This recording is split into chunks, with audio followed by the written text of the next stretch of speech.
Somos Iglesia. La Iglesia es el nuevo pueblo de Dios, llamado a ser la luz del mundo y la sal de la tierra. En los vibrantes y vertiginosos tiempos de cambio que vivimos, los bautizados somos los testigos de la vida nueva, de justicia, de unidad y de paz que Cristo nos propone, por la fuerza de la fe luminosa, la esperanza inquebrantable y la caridad ardiente. La Iglesia Católica, cuerpo vivo de Cristo, nos señala la única opción por la verdad y nos presenta el ideal existencial más alto, Jesucristo, modelo de verdadera humanidad y camino seguro de salvación y de vida eterna. Tú eres Pedro, y sobre esta piedra edificaré mi iglesia, y el poder del mal no triunfará sobre ella. Somos Iglesia.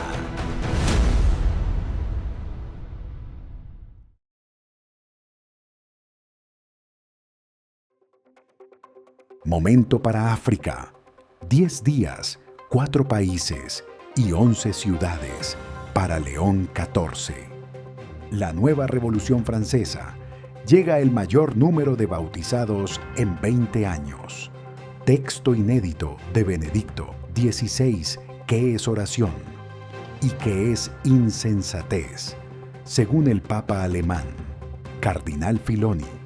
Si faltan cristianos, Tierra Santa se convierte en un área arqueológica. Los cristianos implicados en las guerras se confiesan. Triunfa documental que muestra cómo frailes ayudan a personas en situaciones límite. Cordial saludo para todos ustedes. Les damos la bienvenida a este programa Somos Iglesia, que hoy tiene para ustedes una selección de notas y noticias importantes dentro de la Iglesia Católica. Me acompaña como siempre el Padre Carlos Yepes. Padre, ¿cómo está? Miriam, una alegría poder compartir este ser contigo y compartir y comentar con alguna visión de fe lo que son los acontecimientos de nuestra Iglesia en 2000 años de peregrinaje.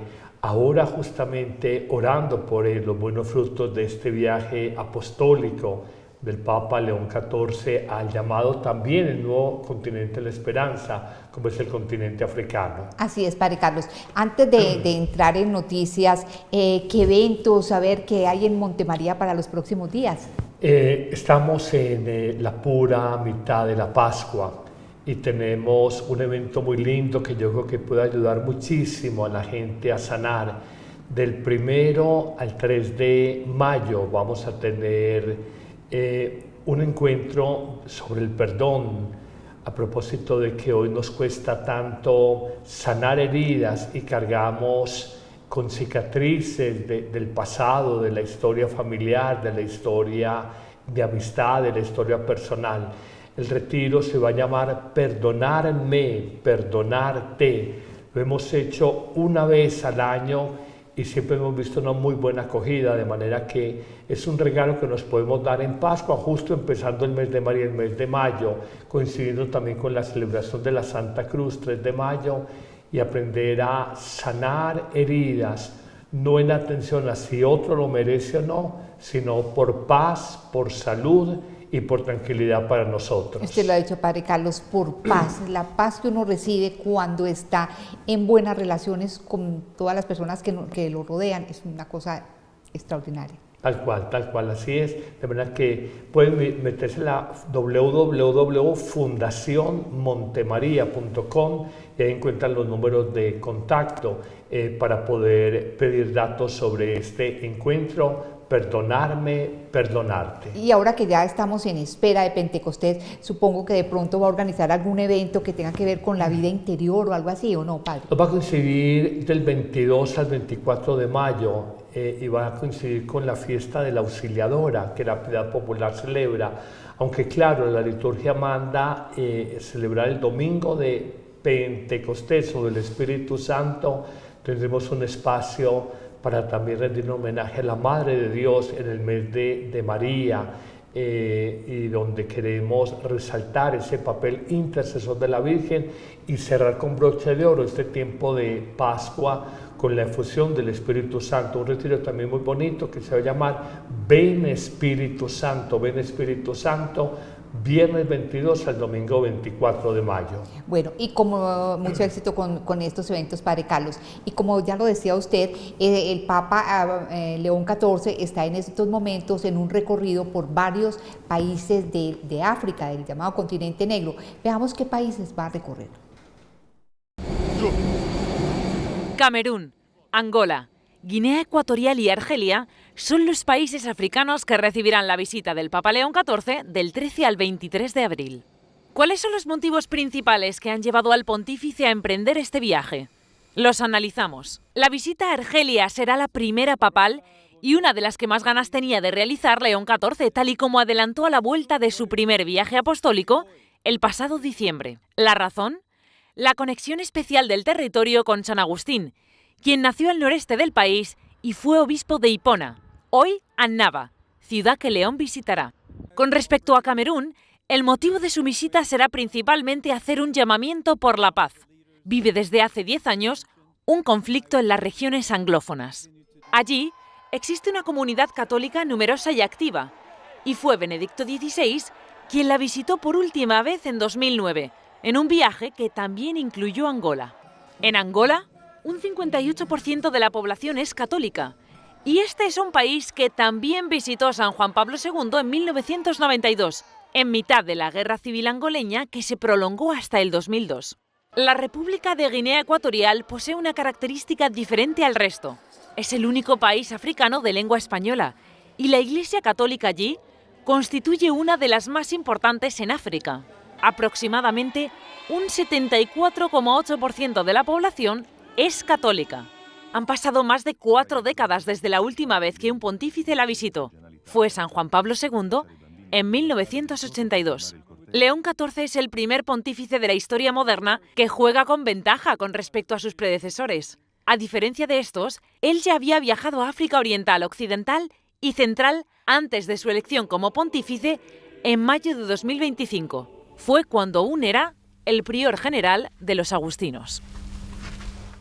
El hecho de que el Papa visite a estos países de la periferia, subdesarrollados, necesitados, subraya la opción preferencial por los pobres que tiene la Iglesia, ¿no? Y yo creo que no solamente ese aspecto, Miriam, que es una dimensión profundamente evangélica, hablamos también desde el punto de vista geopolítico.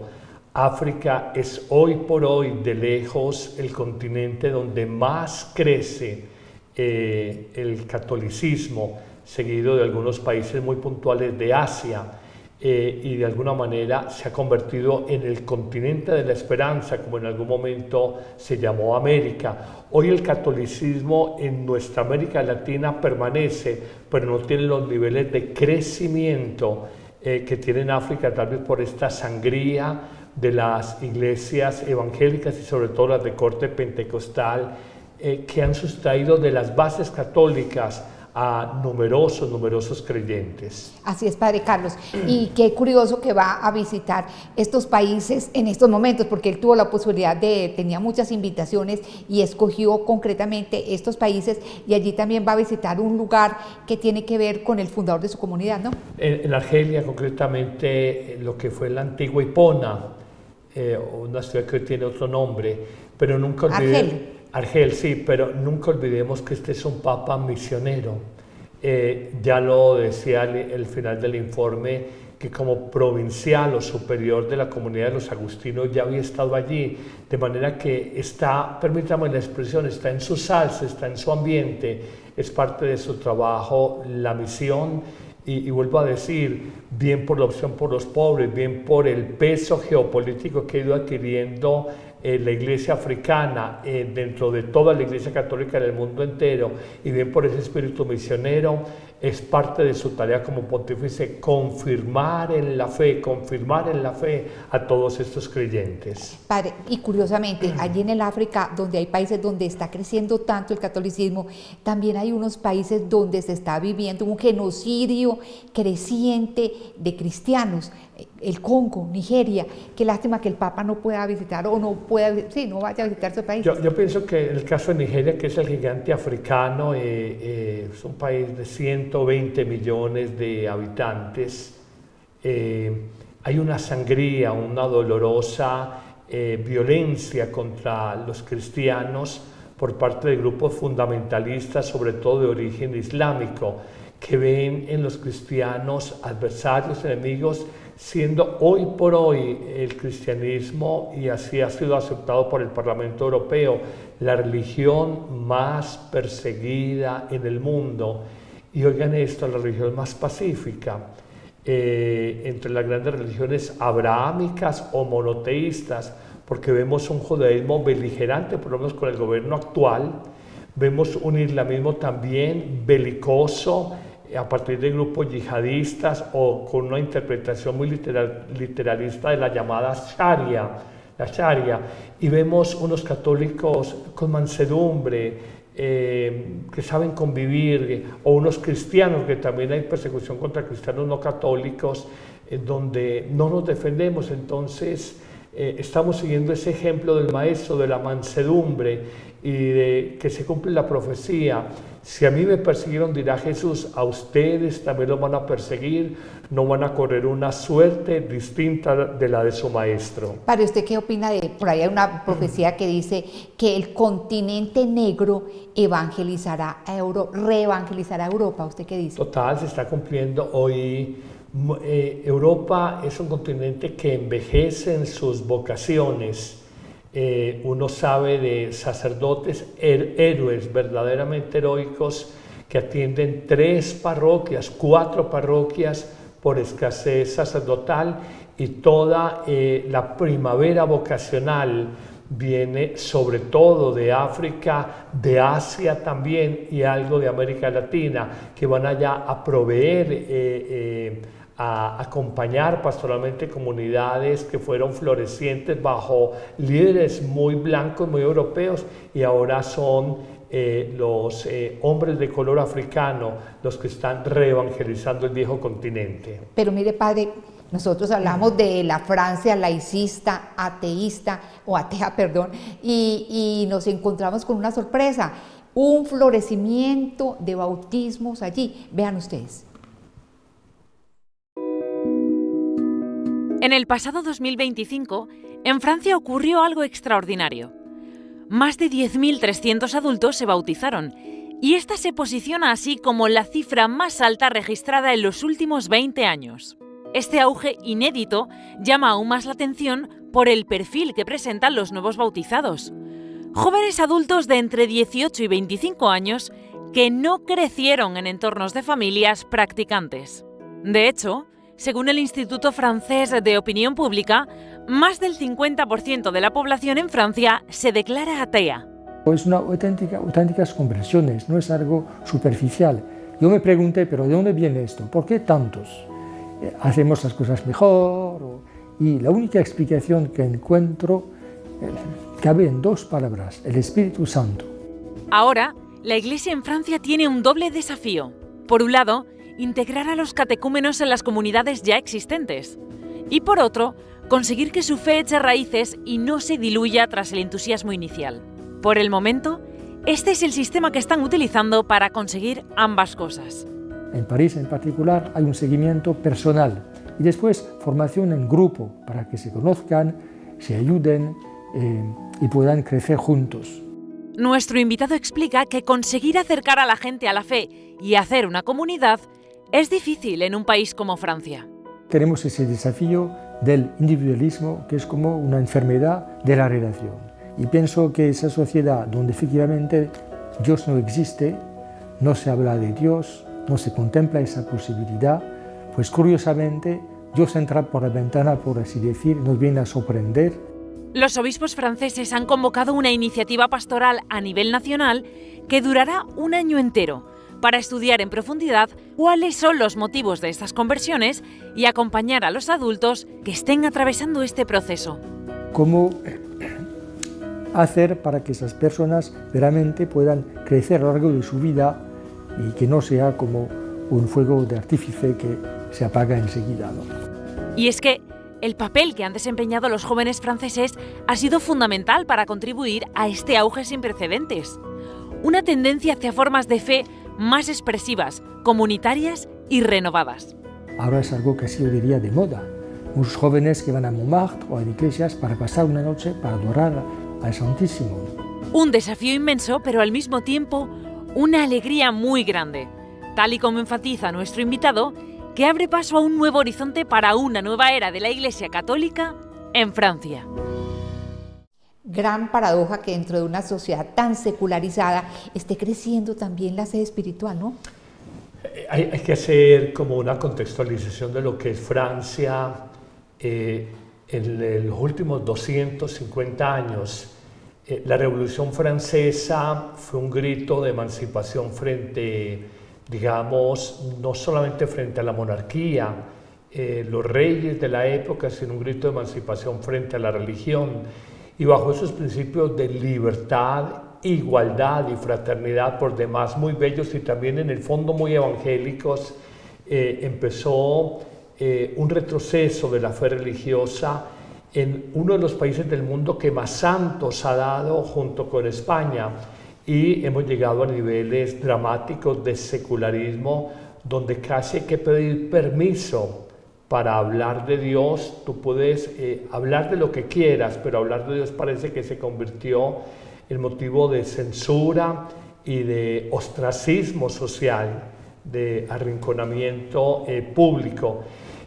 Hablar de 10.200, 2.300 bautismos en una Pascua no es mucho en un país de 68, 70 millones de habitantes, pero es una semilla de esperanza, y sabemos que una golondrina no hace verano, pero esperamos que hayan más golondrinas que muestren un amanecer religioso en un país tan importante para el mundo como Francia. Y diría simplemente algo: por más que le apostemos a una vida sin Dios, a familias sin Dios, a una sociedad sin Dios, al final se genera una crisis de sentido sobre la vida, y la mera materialidad, el mero bienestar material no es capaz de llenar el corazón humano, de manera que esa sed de infinito, esa búsqueda de Dios y de sentido, repito, para la vida, en el fondo tiene que salir por algún lado y decir, sobre todo estas nuevas generaciones de adultos jóvenes, decir: la sociedad no me ha ofrecido nada. Esperemos que hayan evangelizadores que con gestos de acogida, con palabras sabias y con una experiencia profunda de fe, sepan allá en una nación tan bella como es Francia, sepan decirle a la gente: mira, más allá de esta vida que te ha ofrecido estos 250 años de secularismo, hay un Dios que te ama y conoce otra nueva forma, otra nueva manera de vivir. Padre, los que están pidiendo bautismo son jóvenes, son muchachos y muchachas. ¿Cómo entender que un muchacho quiera recibir el bautismo si nació en un hogar donde el papá y la mamá son ateos, son gnósticos, no quieren saber nada de Jesucristo? Como entender también que hijos de papás creyentes ahora son ateos, agnósticos.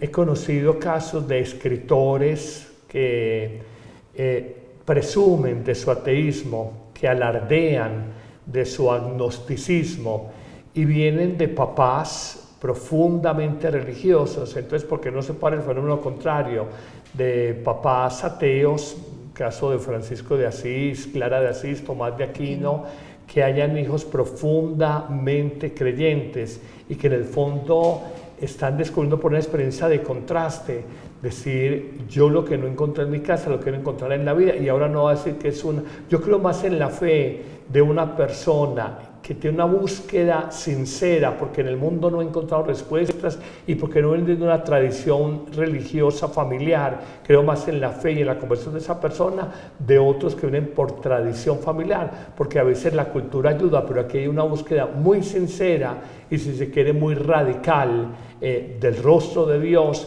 en medio de la masificación de la sociedad y la falta de rostros humanos en la generación actual.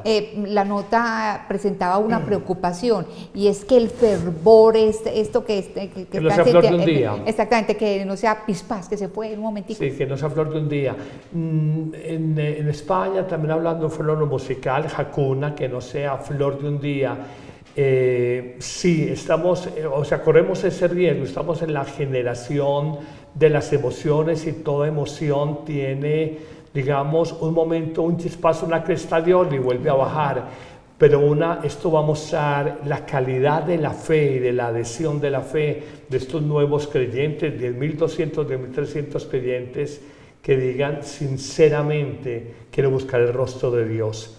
Yo aprendí de un sacerdote viejo, ya murió, él decía, le pido a Dios fidelidad a la fe que recibí, generosidad en la respuesta de amor a las personas, la caridad y perseverancia en el tiempo. Y yo creo que hay que pedir las tres palabras, fidelidad, generosidad y perseverancia, cuando hablamos de la fe cristiana. El caso, padre, es que yo he visto ya muchos jóvenes influencers en YouTube y en otras redes sociales hablando de Dios, hablando del Señor, y no son cualquiera, son hombres muy bien parecidos, muy bien plantados, que se ve que tienen educación, que lo han tenido todo y están hablando de Dios. Yo creo que ellos están fortaleciendo precisamente esta sed que están sintiendo muchos jóvenes hoy en día, ¿no?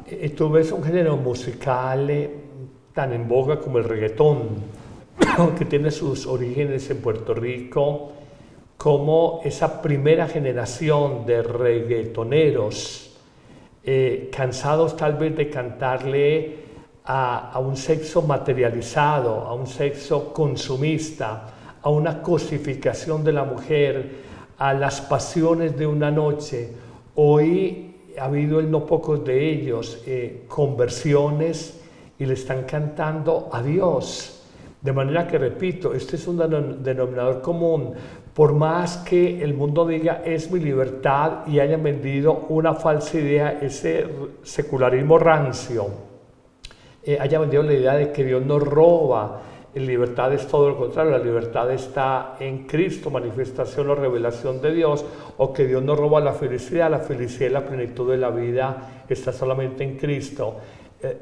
Somos unos eternos buscadores, y en esa búsqueda honesta tenemos que encontrar la gran verdad de la vida, que solo está en nuestro Hacedor. Somos hechura, en nuestro Creador somos criaturas, en nuestro Dios somos sus hijos muy amados. Bueno, y ahora que estamos hablando de toda esta parte espiritual y concretamente de lo que está sucediendo allá en Francia, se me vino a la cabeza el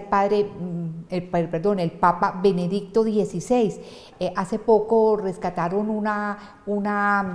digamos, lo que él dijo sobre la oración y la insensatez, y yo creo que es interesante que recordemos eso en estos momentos.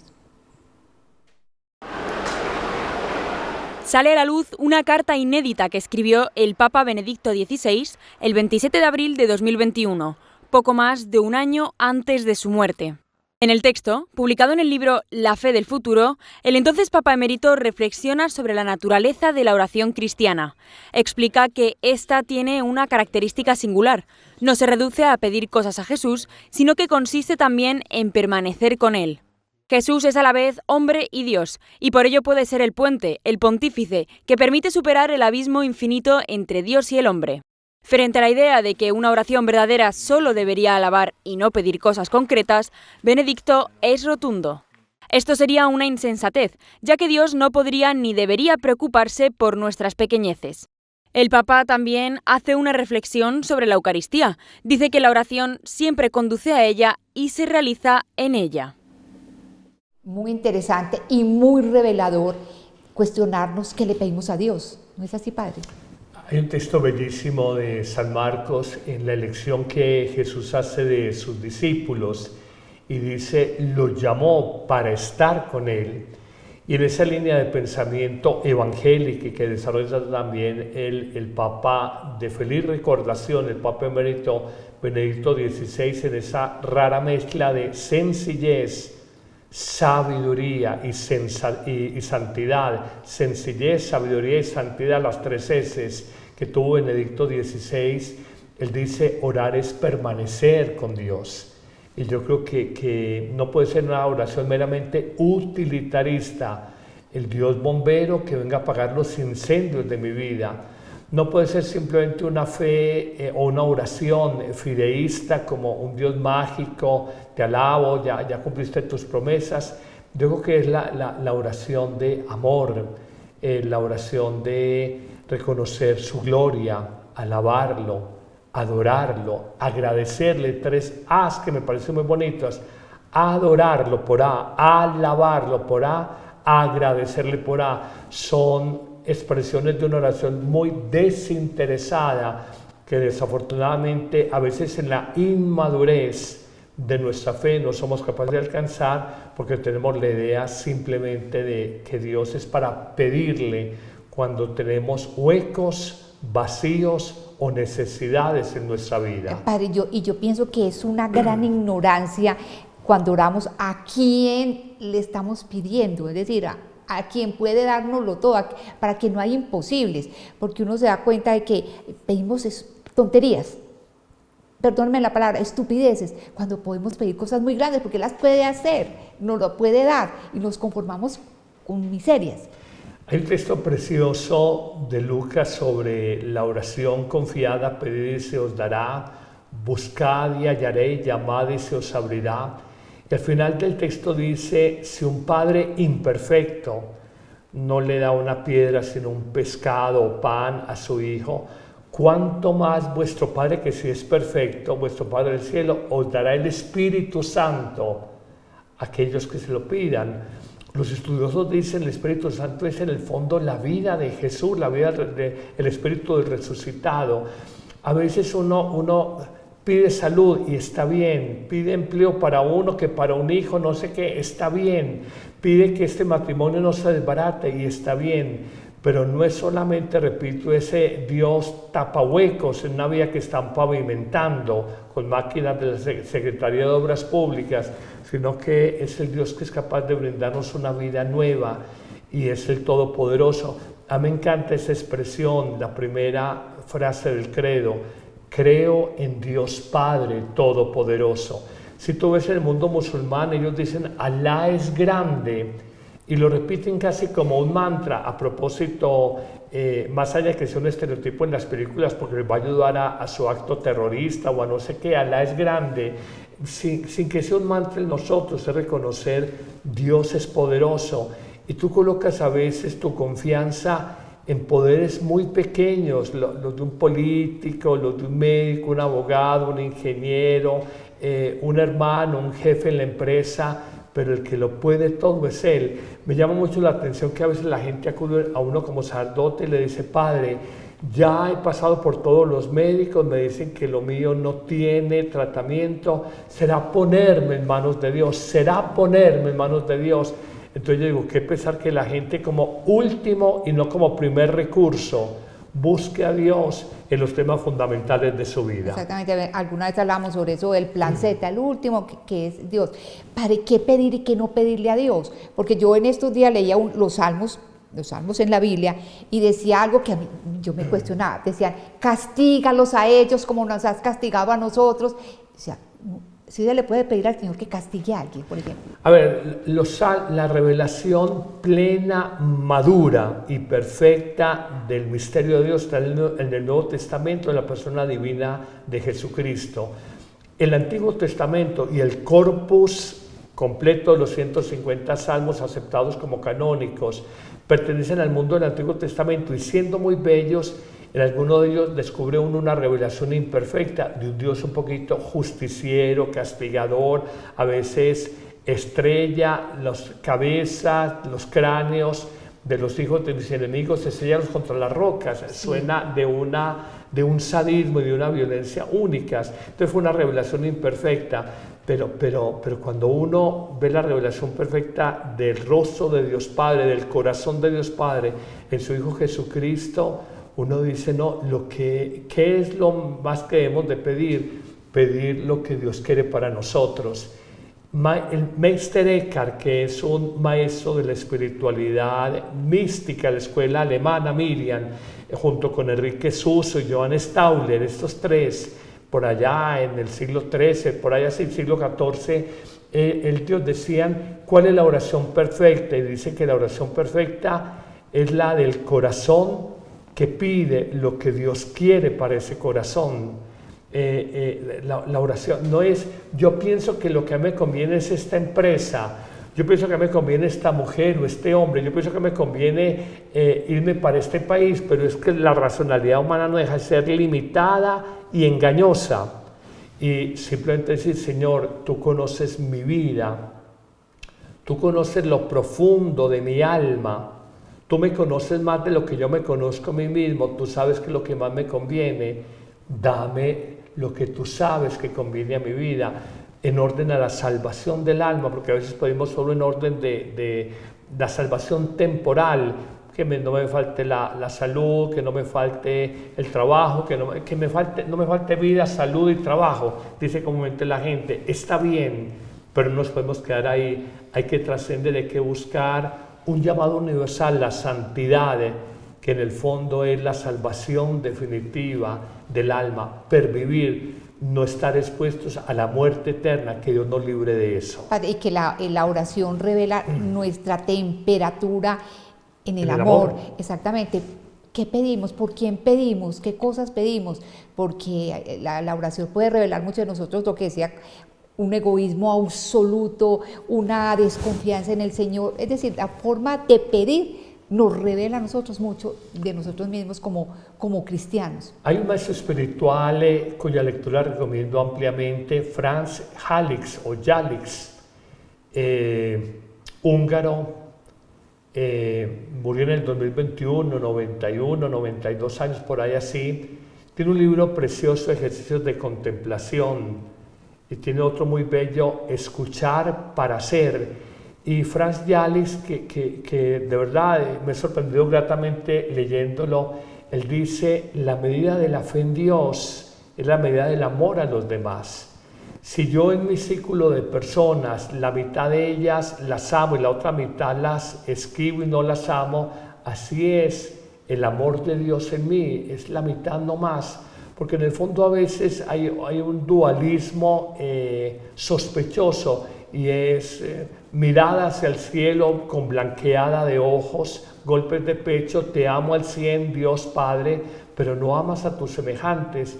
Y es buscar encarnar, o mejor, buscar una correspondencia entre lo que es el amor a Dios y el amor a los hermanos, que es un presupuesto profundamente evangélico, la novedad de Jesús, el mandamiento nuevo, amar a Dios con todas las fuerzas, el corazón, el ser, el alma, el entendimiento, las 4 dimensiones del ser, pero amar al prójimo como a nosotros mismos.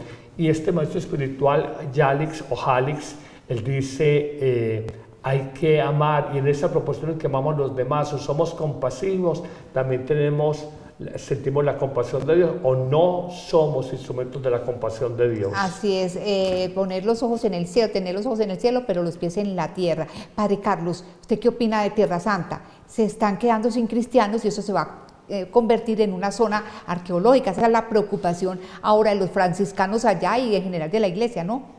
Sí, los lugares santos no son solamente huellas arqueológicas, históricas, geográficas, sociológicas, culturales, de lo que fue el paso del Hijo de Dios por esta tierra y de grandes personajes del Antiguo Testamento sobre esta tierra, que muestran la historicidad, la veracidad, el tránsito de estos hombres que fueron ubicados en el tiempo y en el espacio, en esas 2 coordenadas en las que se desenvuelve la vida humana. Pero ahora con esta guerra, claro, he visto el llamado tal vez del patriarca Pizzaballa, el patriarca latino allá en Jerusalén, que dice, si no hay vida religiosa, simplemente esto será lugares arqueológicos para estudio de aquellos especialistas en el tema. Veamos lo que está pasando. La guerra en Irán ocupa las portadas de los medios internacionales, pero lo que sigue sin ser primera página es la situación de los cristianos que habitan en Tierra Santa. Muchos de ellos se mantienen gracias a los viajes y peregrinaciones, una de sus principales fuentes de ingresos. Si la guerra continúa, seguirán sin poder visitarse los lugares santos. Y aquí viene la gran pregunta. ¿Qué pasará con los cristianos?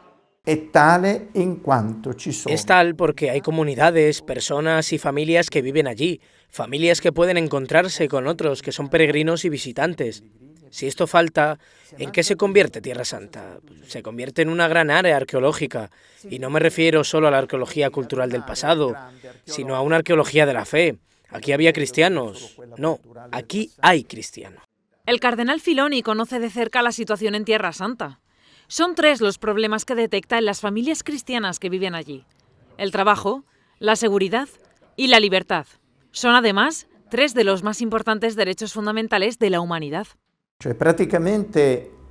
Prácticamente desde hace algunos años las familias tienen dificultades para vivir porque no hay trabajo.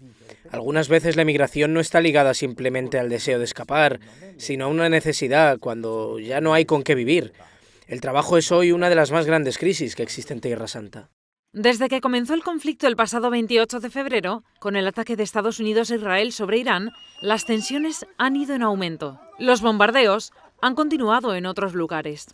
No podemos reducirnos solo a Tierra Santa. Incluso el Líbano, al fin y al cabo, es parte de esa Tierra Santa donde Jesús estuvo. No podemos hablar ni olvidar Siria. ¿Cuántos de Siria iban a visitar a Jesús y luego ampliando aún más el Medio Oriente, que es toda una amplia área de la revelación de Dios y de la que luego en Tierra Santa hemos tenido la manifestación de Jesucristo? Por tanto, la crisis nos hace ampliar un poco ese horizonte. No ha pasado una sola semana en la que el Papa León XIV no haya clamado por un alto al fuego inmediato a través de la búsqueda del diálogo. Un mensaje que la Orden del Santo Sepulcro, por su especial vinculación con Tierra Santa, también ha hecho suyo propio. Mira, yo he vivido varios años en estos lugares donde también hubo guerra. Aquí en Irak, en lugares donde las dificultades de los enfrentamientos y las violencias hacen realmente muy difícil la vida de la gente. También hay que preguntarse, ¿la paz se construye? Claro, pero también la paz hay que cuidarla y fomentarla. La Orden Ecuestre del Santo Sepulcro se encarga de sostener estos lugares con ayuda material, educativa y pastoral desde mediados del siglo XIX, durante el pontificado de Pío IX. Lugares como el Santo Sepulcro, el Monte de los Olivos o la Vía Dolorosa, que nunca antes habían permanecido cerrados durante tanto tiempo, esperan impacientes su reapertura para volver a recibir a peregrinos lo antes posible en el epicentro de la fe. Padre, esta es una situación que debería preocuparnos, dolernos a todos nosotros. ¿Cree usted, padre, que exista un peligro real de que los sitios que nosotros queremos, porque fueron lugares que pisó, que habitó el Señor, lleguen a desaparecer? ¿Qué pregunta tan difícil de responder, Miriam? Por deseo, ojalá que no, porque han sido custodiados, han sido conservados, han sido también reconstruidos a lo largo de los siglos por sucesivas guerras. Uno quisiera que esta generación, la nuestra, fuera testigo de la destrucción de lugares santos que de alguna manera reavivan la fe, nos permiten la comunión con hermanos creyentes de distintas nacionalidades del mundo entero. Israel en este momento está librando una batalla en múltiples frentes.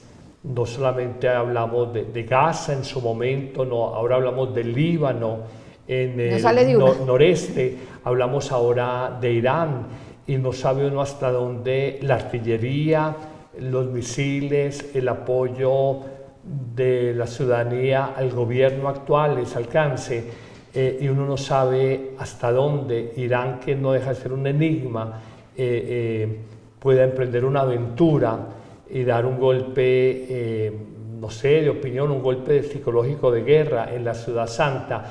Ella es Ciudad Santa para las 3 grandes religiones del mundo, para el judaísmo, porque allí se depositaron las grandes promesas de tener una generación tan abundante como las arenas de las playas, en la persona de Abraham, para el cristianismo, por Jesús, que allá fue a ofrendar su vida y allí resucita, y también para el Islam, porque el profeta Mahoma, la última pista antes del famoso vuelo nocturno donde donde Alá le revelará a Mahoma el Corán, es la tercera ciudad sagrada para el Corán después de la Meca y Medina. Esperemos que no toquen y que respetemos estos lugares sagrados, pero cuando el gobierno israelí, sé por el cardenal Pizzaballa, Este es el cardenal Filoni de los lugares santos, la orden de cuesta del Santo Sepulcro, por el cardenal Latino de Jerusalén, el cardenal Pizzaballa. Les prohibieron literalmente celebrar ceremonias en Semana Santa, y la autoridad judía ha dicho, por seguridad, no sé qué información puedan tener ellos, de pronto de un atentado con gente de múltiples nacionalidades, no sé, de pronto un golpe de guerra o de estrategia de guerra para involucrar víctimas de distintos países e internacionalizar la guerra. Esperemos que sea una cuestión temporal este cierre de los lugares santos. Padre Carlos, Jerusalén, la 3 veces santa, por usted que ha dicho, por el judaísmo, el islamismo y el cristianismo, debería ser un lugar intocable, Padre, porque es que guarda mucho para 3 pueblos enormes. Pero una cosa es el deber ser de las cosas y otra es el ser de la realidad. Cuando tú vas allá te dicen, mira, aquí está esta basílica, este santuario, este templo, pero en el siglo XIV hubo otro, en el siglo IX hubo otro, y sobre las ruinas en el siglo IV hubo otro, por las guerras. La palabra Jerusalén, Jerusalén, ciudad de paz, y puedo equivocarme, pero ha sido más de una veintena de veces, más de 20 veces, la ciudad de Jerusalén, en sus 4.000 años de historia, que ha sido atacada. Es que la historia del pueblo de Israel es la historia de guerras. Si uno ve todo el Antiguo Testamento y las monarquías que nos señalan la Biblia, todo el tiempo estuvieron en guerra con los pueblos vecinos. Entonces es una paradoja que esta ciudad de paz, y como lo describe el libro del Apocalipsis, hablando una imagen del cielo, la nueva Jerusalén o la Jerusalén celestial, sea una ciudad ahora tan asediada y tan amenazada, digamos, por guerras. Bueno, Padre, a nosotros solo nos queda pedir para que la cordura y la sensatez llegue a todas las personas que de una u otra forma han desatado tantos conflictos hoy en el mundo. Y a propósito de esto, el Papa León XIV se preguntó si esas personas que están implicadas en los conflictos se confiesan de esto. Es bien sabido que el sacramento de la reconciliación, el momento de confesarse, es uno de los más difíciles de vivir. No porque sea complicado en sí mismo, sino porque toca profundamente el corazón y la conciencia humana. El Papa León XIV ha lanzado una pregunta sobre la necesidad de que los cristianos lo pongan en práctica, especialmente en mitad de la escalada de un conflicto armado. Verrebbe da chiedersi, quei cristiani che hanno responsabilità gravi nei conflitti armati hanno l'umiltà e il coraggio di fare un serio esame di coscienza e di confessarsi? Esto fue lo que el pontífice se preguntó a sí mismo y a los 400 participantes del curso del Fuero Interno de la Penitenciaría Apostólica que recibió en la Sala Clementina del Palacio Apostólico. Recordó que todo cristiano está obligado a confesarse al menos una vez al año. Padre, ¿usted sí cree que se confiesen, que por ejemplo Donald Trump y bueno, en fin, otros se confiesen porque han generado todo este malestar en el mundo? Qué difícil entrar en el fuero interno de una persona y qué difícil para un líder mundial con tanto poder tomar decisiones. Uno ve las cosas desde afuera, yo no sé si Irán sería un peligro inminente para la paz en el mundo, no sabe uno si tiene armas nucleares o no sabe si hubo una estrategia política más allá de eso. Lo cierto es que esa palabra es muy necesaria hoy en día, conciencia. Hablamos de examen de conciencia como para actualizar y hacer presente en nuestras acciones de cada día. La Iglesia, en una costumbre inveterada en los siglos, ha invitado al examen de conciencia diario, al culminar el día, llegar la noche, la hora del descanso. Yo creo que detrás de muchos pecados hay inconsciencia. Lo digo por 2 afirmaciones, porque cuando uno oye a una persona que lleva 40 años sin confesarse, le dice, yo no tenía conciencia del daño que causaba a mi familia o del sufrimiento que causé a estas personas. Entonces, en el fondo, el pecado es una inconsciencia. O cuando Jesús en la cruz dice, perdónales porque no saben lo que hacen. no son conscientes de que cuando gritaban crucifixión estaban ejecutando al mismo Dios, Hijo, al Hijo de Dios. Esto nos lleva, algunos autores hablan de que estamos pasando a una nueva etapa de la humanidad y que ya el paradigma no será la razón, que se estableció mucho desde el llamado siglo del iluminismo, con grandes académicos y teóricos y filósofos, sino que estamos entrando en una etapa de la conciencia.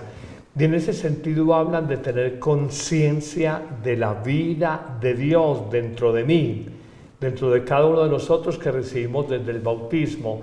Y si hay conciencia de la vida divina, yo creo que habría también conciencia del pecado. Juan Pablo II decía que la crisis del hombre de hoy, todo esto le dio en clave de la palabra conciencia, es la pérdida del sentido del pecado, la pérdida de la conciencia del pecado.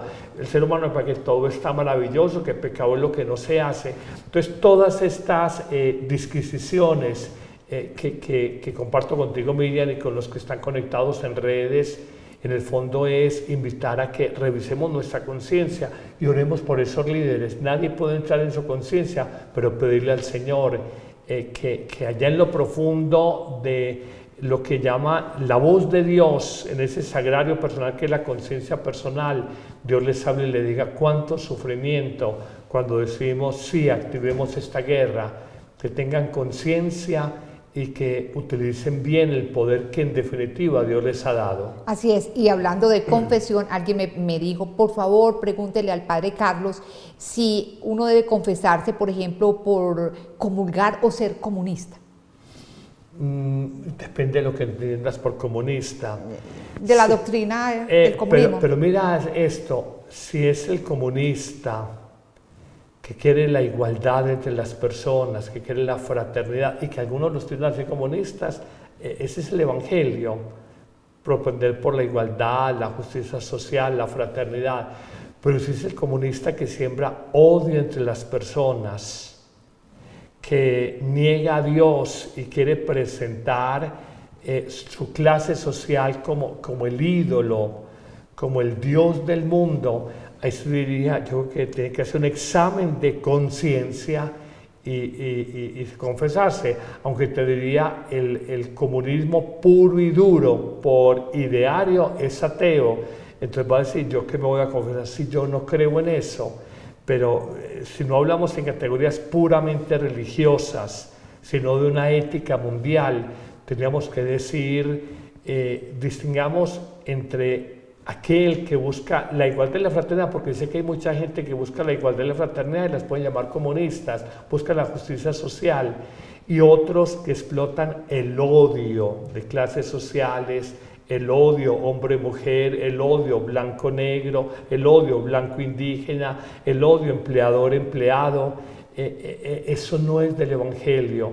Una persona que explota el odio y utiliza a veces los derechos humanos y la justicia y la igualdad, donde está la división y donde se fomenta el enfrentamiento humano, no está el Espíritu de Dios. Padre Carlos, sí está bien que por despertar de pronto un partido político, una persona termine, digamos, cediendo ante cosas como la eutanasia, el aborto, en fin, tantas cosas que van contra la doctrina de la Iglesia. Porque yo soy de este partido, voto por esta persona y me importa si esta abraza todo lo que no es católico o no es cristiano. Un debate muy interesante con el presidente Biden, que se profesa católico y sin embargo es abiertamente pro aborto. En Estados Unidos los obispos tuvieron en su momento un debate, se debía recibir la comunión sacramental. El Papa Francisco, en su estilo muy propio, en su momento dijo no monotematizar, colocar como solo tema el aborto o el derecho a la vida como centro de la evangelización en Norteamérica. De pronto dijo, no coloquen solo el acento en eso, tal vez en la línea del Papa Francisco más lo social que meramente el tema de la moral vida. Yo creo que en esto hay que entender algo, el Evangelio está por encima de cualquier ideología política. Los republicanos en Estados Unidos, por colocar un ejemplo en general, son más pro vida, pero son menos pro justicia social, más es pro su república, su sociedad blanca. Los demócratas son más abiertos a la inmigración, pero son más abiertamente antivida y pro libre elección o pro aborto. Bueno, muy interesante eso y daría pues, padre, para que sigamos hablando. Pero vamos a cerrar el programa con las historias que inspiran y concretamente un documental que presenta la historia de unos frailes que ayudan a las personas en situaciones límite. Unas 31 millones de personas en todo el mundo padecen trastornos por consumo de drogas. La mayoría procede de poblaciones pobres. El documental Outcast ha recibido un premio por mostrar historias en las que frailes franciscanos de la Renovación ayudan a los más necesitados. Ellos tratan de devolver la dignidad a quienes lo necesiten, sea en Londres, Nueva York o incluso en cárceles de América Central. Decidí hacer esta película porque yo quiero a los pobres y pensé que así puedo ayudar a que la gente los conozca. Quiero llevar al público a situaciones en las que nunca podrían estar o ni siquiera imaginarse. Se trata de lugares peligrosos, no simplemente emocionantes, sino peligrosos. El productor ejecutivo quería destacar el sufrimiento de las personas necesitadas y muestra cómo los frailes llegan hasta ellos. Para los frailes, esta es su vida cotidiana, su misión y su vocación. Como franciscanos tienen la vocación de caminar al lado de los pobres. A veces estas situaciones son increíbles. Las personas nos decían, esto tienen que mostrarlo a los demás, necesitan ver esto. Qué hermoso es ser visto en la pantalla. Esto servirá de ejemplo para que la gente pueda salir, caminar y ser capaz de hacer esto en sus vidas, superando los obstáculos. El documental se estrenó el verano de 2016 y desde entonces sigue proyectándose en todo el mundo. Ha recorrido las pantallas de Estados Unidos y Europa. El documental ha mejorado la vida de las personas. Muchos me dicen que los saqué de su zona de confort y ese era el plan. Habla realmente de los pobres, de las situaciones en las que se encuentran. Llama a hacer cosas concretas. Explica cómo la gente podría ayudar inspirándose en el trabajo de estos frailes. He notado que los que ven la película se conmueven, les impresionan las vidas que cuenta el documental. Como personas nos conmueve la vida de los demás, lo que sufren. Nos damos cuenta de que algunos problemas que experimentamos no son tan graves como nos parecían. Outcast fue filmado durante 7 años en 5 países: Reino Unido, Irlanda, Honduras, Nicaragua y Estados Unidos. Qué maravilla, una vida al servicio de otros. ¿Qué opina, padre, de este documental? Ese es el Evangelio, que fue la vida de Jesús, una vida al servicio de los demás. Y donde hay dolor, como decía en su momento el Papa Francisco, está la carne viva de Cristo. Yo creo que un documental de esto nos tiene que sacudir de nuestra indiferencia, de nuestro individualismo, de nuestra indolencia, de nuestra incapacidad para amar y descubrir que el estilo de vida light y el estilo de vida pagana que propugna, digamos, sobre todo en la sociedad más occidentalizada, del lujo, del bienestar, del hedonismo, de la comodidad, en el fondo, fuera de que es una vida fatua, falsa, es cuestionada por el otro mundo, por la otra realidad. Es muy normal que encontremos un Medellín, para hablar de nuestra ciudad, del lujo, del glamour, de la zona rosa, de la zona hotelera, la zona gastronómica, y está la otra Medellín, de los barrios altos, de la pobreza, de la falta de oportunidades, pero eso lo hay en casi todas las ciudades. Hay los dos mundos que conviven simultáneamente y el Evangelio sin violencia, que eso sí tiene las ideologías, ahí no es comunismo ni marxismo, sin violencia, desde el amor, no quiere cambiar estructuras sociales, políticas o económicas desde afuera. El que tiene que cambiar es el hombre, que se mueve en esas estructuras políticas, sociales y económicas, y movido por el amor, tiene que unir esas dos ciudades, la opulenta y la precaria, la del lujo y la de la necesidad, y hacer un mundo más humano, que en el fondo fue la gran propuesta de Jesús. Sí, qué maravilla para todos estos monjes, estos frailes que haciendo el bien son felices en esta tierra y saben que los espera algo muy grande en el cielo. Felices aquí, felices allá. La caridad siempre nos tiene que interpelar a todos, Miriam, y creo que es el gran mandato. En esto conocerán que son mis discípulos, en que se aman con amor de caridad, en que se aman los unos a los otros. Bueno, Padre Carlos, muchísimas gracias por su asistencia en el programa, a todos ustedes que nos han acompañado, que multiplican este programa, es decir, que se lo transmiten a otros familiares, amigos, en fin. Gracias a Rom Reports, gracias a Men Comunicaciones y gracias a Adrián Maduro en el Control Master. Los esperamos en un próximo Somos Iglesia, que estén muy bien. Dios los bendiga. ¿Listo para un cambio? La app Amén Comunicaciones te abre las puertas a un mundo de fe y reflexión. Con un solo clic podrás acceder a misas, oraciones y contenido que nutre tu alma. Esta app es ligera y fácil de descargar en Android y Apple. El Padre Carlos Yepes te invita a unirte a esta comunidad de fe y esperanza. No dejes pasar la oportunidad de crecer espiritualmente cada día.